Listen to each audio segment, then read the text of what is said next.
participants, so 3 sessions on compensation analytics we have already completed. This is the last session for the compensation analytics. So, in this session also we will discuss some more statistics, some more formulas related to the compensation, so that as a manager you can make appropriate decisions related to the compensation of the employee in the organization, right. So, let us start with the content that we will discuss in this session. So, what here we are going to discuss, first thing that we are going to discuss performance index and the relationship between compare ratio. So, what is this compare ratio is, how we calculate, what is the importance, right. So, that is the decision that is what we will discuss, and then this performance index, how it is related with the performance index, that is what we will understand in this session. Second thing that we are going to talk about the salary increment decision, right. So, how that whatever decision that you are taking as a salary increment decision, that one decision that we already discussed based on the performance rating, in which category that you are coming, right. Now, if you want to adjust the salary related to the your competitor, so what base that you can use and how you can make the decision related to it, right. So, for example, initially when you started your startup, that time you were not having the amount, so you started with the lower salary, but now your startup has grown, it is making good profit, you have ability to pay, and you want to increase the attractiveness of your startup as compared to your competitor. So, what you should do and what kind of salary increment that you should give and what should be the base for that, right. So, that decision how you can take, that is what we will discuss in this. Next thing that we will discuss the analysis of salary component, right. Earlier also we have discussed, in this session also we will discuss from the different perspective, right, how you can increase the salary of the various component, right, and job category. Based on the job category also we will understand how it is related with the compare ratio, right. So, let us start with this market competitive compensation. So, that the CPI stands for consumer price index, right. So, current whatever is the current consumer price index and previously what it was, and previous divided by the previous CPI multiply by 100. So, it will tell you the this consumer price index, right, what is the percentage of increase or decrease. So, if current is higher than the previous one, right, then you will get the positive, right. If it is lesser than the previous one, then you will get the negative, right, consumer price index, right. So, whatever increment that you are giving, how it is going to, whether it is more than this consumer price index or it is lower than the consumer price index.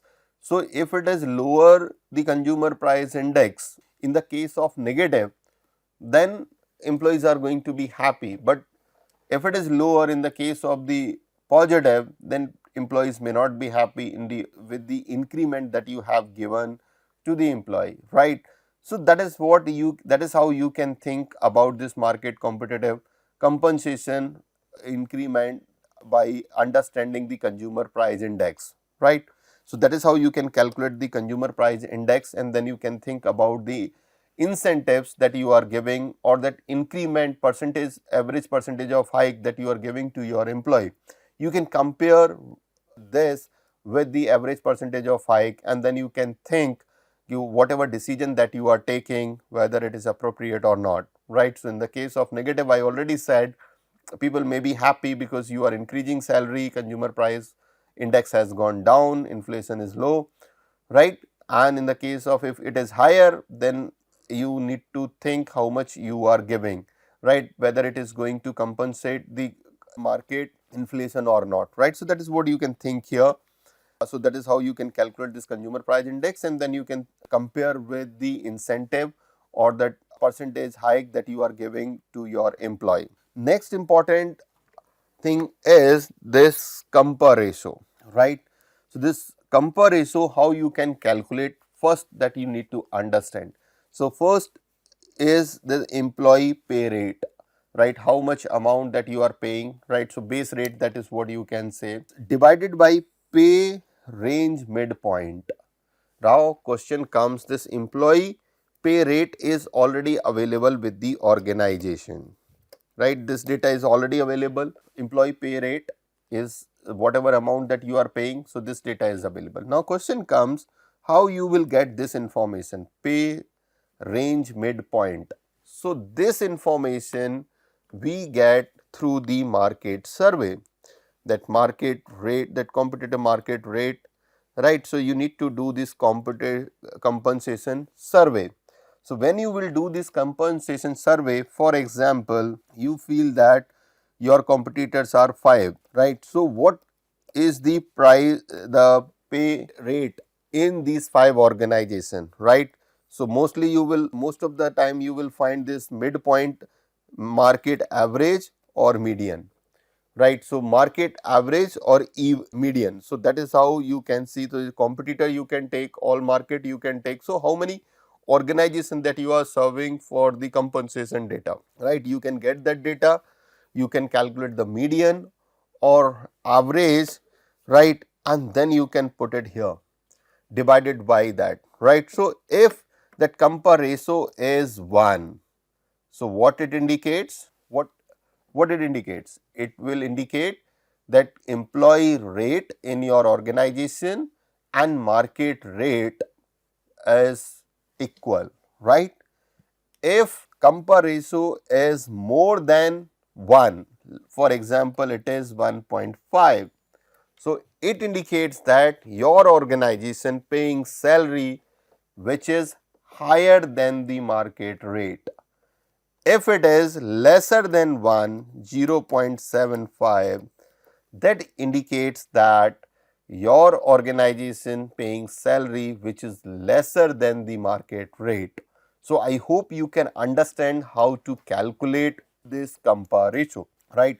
So, if you are keeping the eye on the compare ratio of your organization, that will tell you whether you are paying the salary at par with the market rate or not, right. So, you can compare this compare ratio with the attrition, people who are leaving the organization. So, compare ratio, right, and attrition, and then see if it is higher, how it is correlated, right. So, you can draw one correlation between attrition, right, and compare ratio.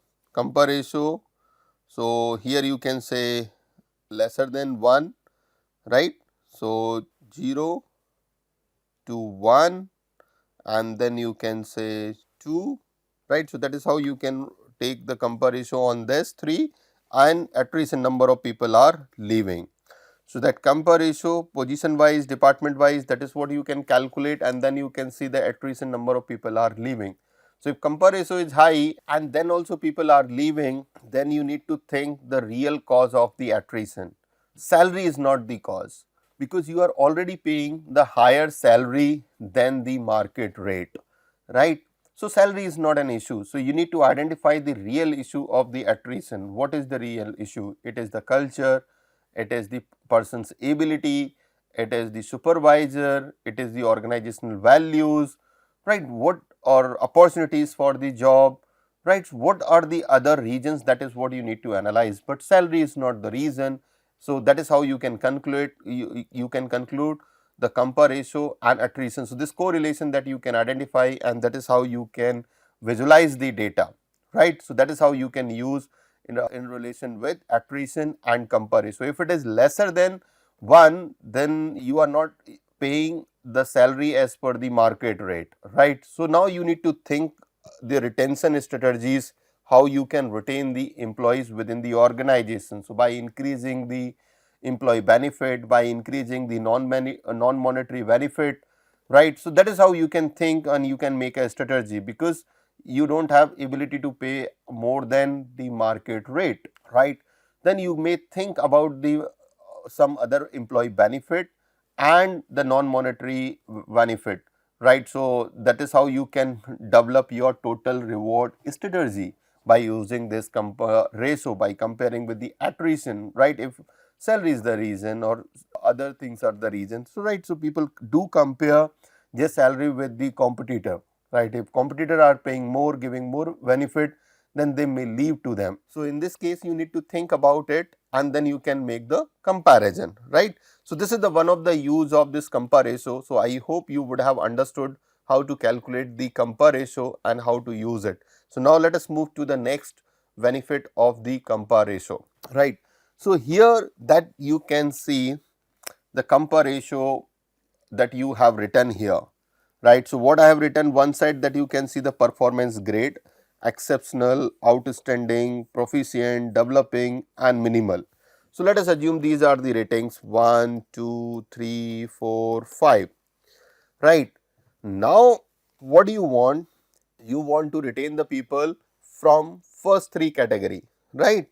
So, what you can do, you can see the compare ratio of these employees after the increment that you have given.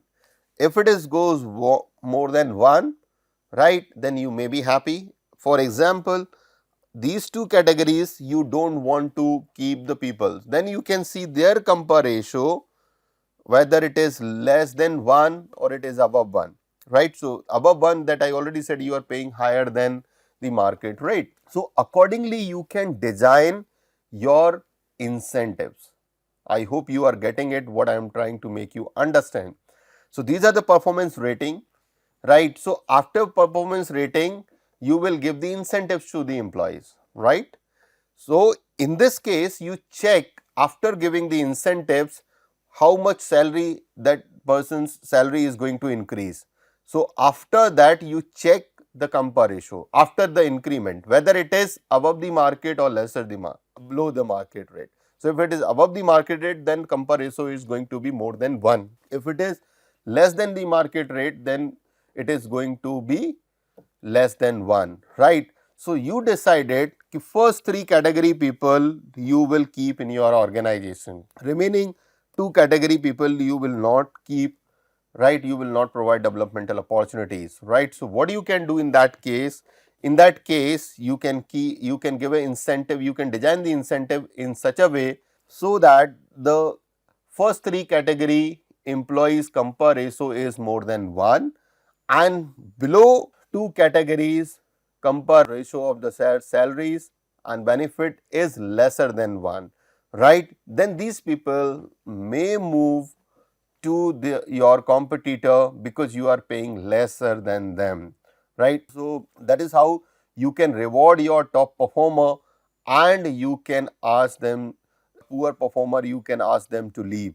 So, by comparing this, right, but in all cases if your compare ratio is lesser than 1, then you can develop a strategy to increase it more than 1, right. So, that is how you can use this performance index with the compare ratio, you can compare it and you can use it in your organization, right. Now, let us come to this salary increment decision, right.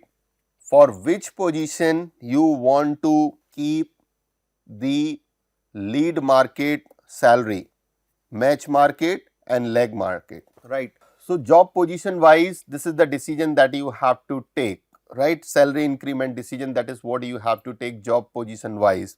So, what you can do here, you have to take, so how you will take a decision, that I already said, key human resource, right, who is the key human resource and availability of human resource in the market, availability of the human resource in the market. If employees are readily available in the market, then you may think about just matching the market rate. Very few people are available, then you may think for the lead market, right. So, that is how you can categorize the job into the various category and then you can decide for which job category, for which department you want to keep the lead market, match market or leg market, right, or for which type of employee you want to keep the lead market, match market or leg market, right. So, in this case you can see for this category you are deciding leg market, here maybe match market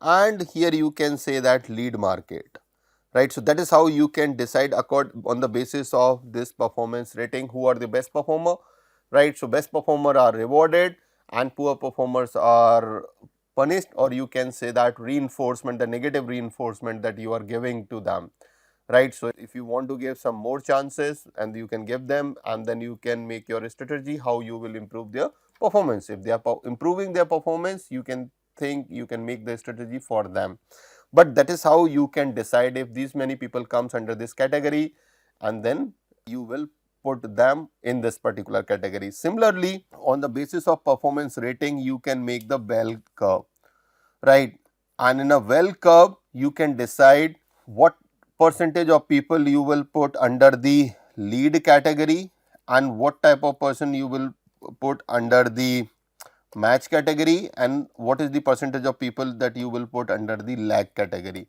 right. So, these are the four categories under which you will make the decision, right, under which you can. So, that is how you can link with the well curve also if your organization is using the well curve, right. So, you can link with the well curve, you can link with the performance rating and this compare ratio, and then you can take a decision, right.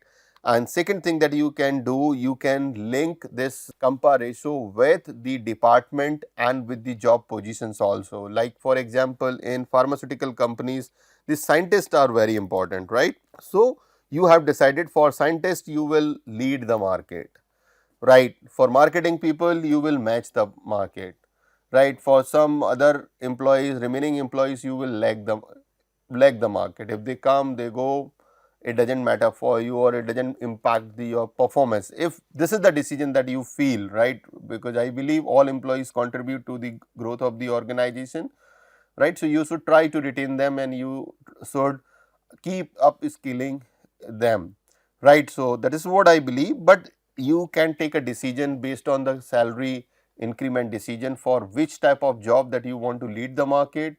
So, for those type of jobs you can calculate the compare ratio, and then you can, based on that, you can keep an eye whether you are leading the market or you are not leading the market, right. Salary component analysis that I already discussed in the previous one of the thing, but here what is the important, that bonus, right, position, rank and that core salary, that is what you need to. So, basically if you will see in some of the companies, what they give for the some of the positions, they give less amount the fixed salary and higher is the variable, right. So, especially you will see in the sales job, right, in order to increase the performance. So, that analysis that you can do it, and according as per the need of the organization and nature of the job, you can decide for which job you need to give the higher amount of the variable and lesser the fixed salary, and for which job you need to give the higher the fixed salary and lesser the variable amount, right. So, that decision that you can take it, this decision will vary organization to organization, job category to job category and position also. So, this is the decision, this is the analysis that you can do in your organization. I expect you would have learned some of the important metrics related to the compensation in these 4 sessions. So, thank you.